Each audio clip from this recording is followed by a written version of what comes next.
श्रीकृष्ण गोविन्द हरे मुरारे, हे राम नारायण वासुदेव, श्री गुरु चैतन्य हे आत्मदेव, हे मात दुर्गे हर विश्वनाथ। नमामि नारायण पाद पंकजं, करोमि नारायण पूजनं सदा, वदामि नारायण नाम निर्मलं, स्मरामि नारायण तत्त्वमव्ययम्। अर्जुन उवाच ये शास्त्र विधिमुत्सृज्य यजन्ते श्रद्धयान्विता, तेषां निष्ठा तु का कृष्ण सत्त्वमाहो रजस्तमः। श्रीभगवानुवाच त्रिविधा भवति श्रद्धा देहिनां सा स्वभावजा, सात्विकी राजसी चैव तामसी चेति तां शृणु। सत्त्वानुरूपा सर्वस्य श्रद्धा भवति भारत, श्रद्धामयोऽयं पुरुषो यो यच्छ्रद्धः स एव स। यजन्ते सात्विका देवा न्यक्षरक्षांसि राजसा, प्रेतान् भूतगणांश्चान्ये यजन्ते तामसा जना।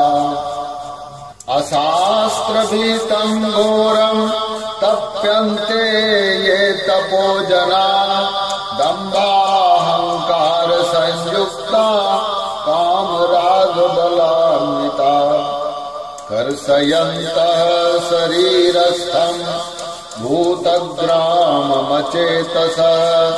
मां चैवान्तः शरीरस्थं तान् विद्यासुरनिश्चयान्। आहारस्त्वपि सर्वस्य त्रिविधो भवति प्रिया, यज्ञस्तपस्तथा दानं तेषां भेदमिमं शृणु।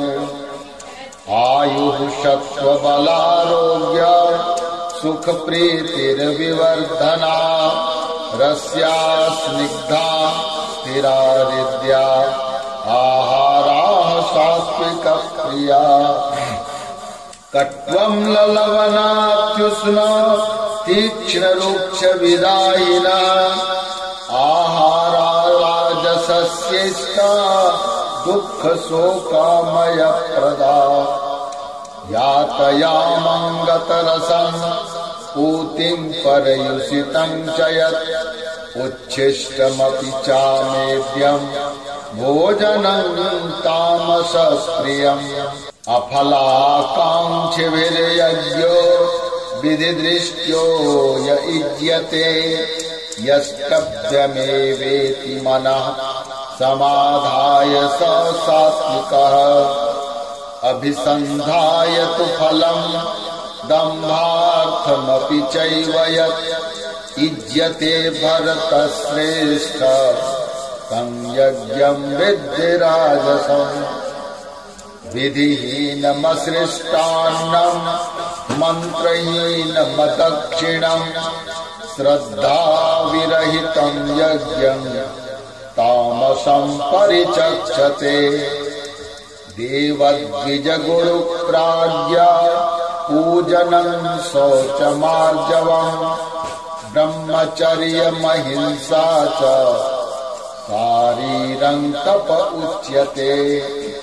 अनुद्वेगकरं वाक्यं सत्यं प्रियहितं च यत्, स्वाध्यायाभ्यसनं चैव वाङ्मयं तप उच्यते। मनः प्रसादः सौम्यत्वं मौनमात्मविनिग्रहः, भावसंशुद्धिरित्येतत् तपोमानसमुच्यते। श्रद्धया परया तप्तं तपस्तत्त्रिविधं नरै अफलाकाङ्क्षिभिर्ययुक्तै सात्विकं परिचक्षते सत्कारमानपूजार्थं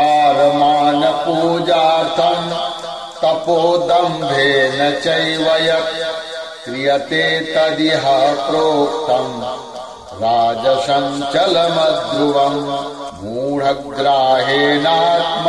यत् ईडया क्रियते तपः परस्योत्सादनार्थं वा तत्तामसमुदाहृतम् दातव्यमिति यद्दानं दीयते नुपकारिणे देशे काले च पात्रे च तद्दानं सात्विकं स्मृतम् यत् प्रत्युपकारार्थं फलमुद्दिश्य वा पुनः दीयते च परिक्लिष्टम् तद्दानं राजसं स्मृतम् अदेशकाले यद्दानम् अपात्रेभ्यश्च दीयते असत्कृतमवज्ञातम् तत्तामसमुदारितम्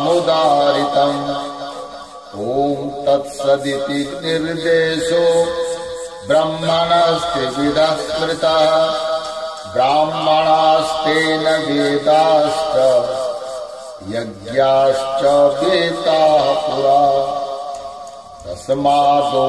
तस्मादोमित्युदाहृत्य यज्ञदानतपः क्रिया प्रवर्तन्ते विधानोक्ता शततं ब्रह्मवादिनां तदित्यनभिसन्धाय फलं यज्ञतपः क्रिया दानक्रियाश्च विविधा क्रियन्ते मोक्षकाङ्क्षिभिः सद्भावे साधुभावे च सदित्येतत् प्रयुज्यते प्रशस्ते कर्मणि तथा सच्छब्दः पार्थयुज्यते यज्ञे तपसि दाने च स्थितिः सदिति चोच्यते कर्म चैव तदर्थीयम्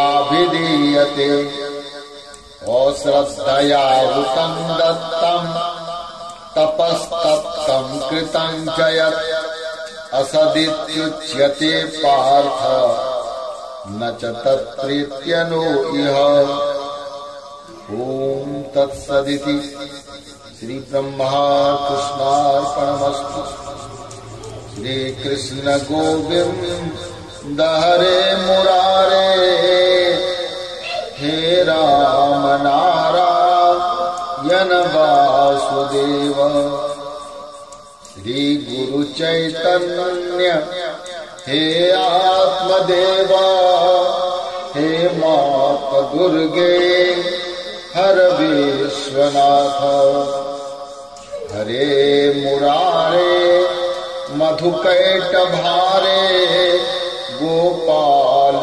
गोविंद मुकुंद शौरे यज्ञेश नारायण कृष्ण विष्णु निराश्रयं मां जगदीश रक्ष।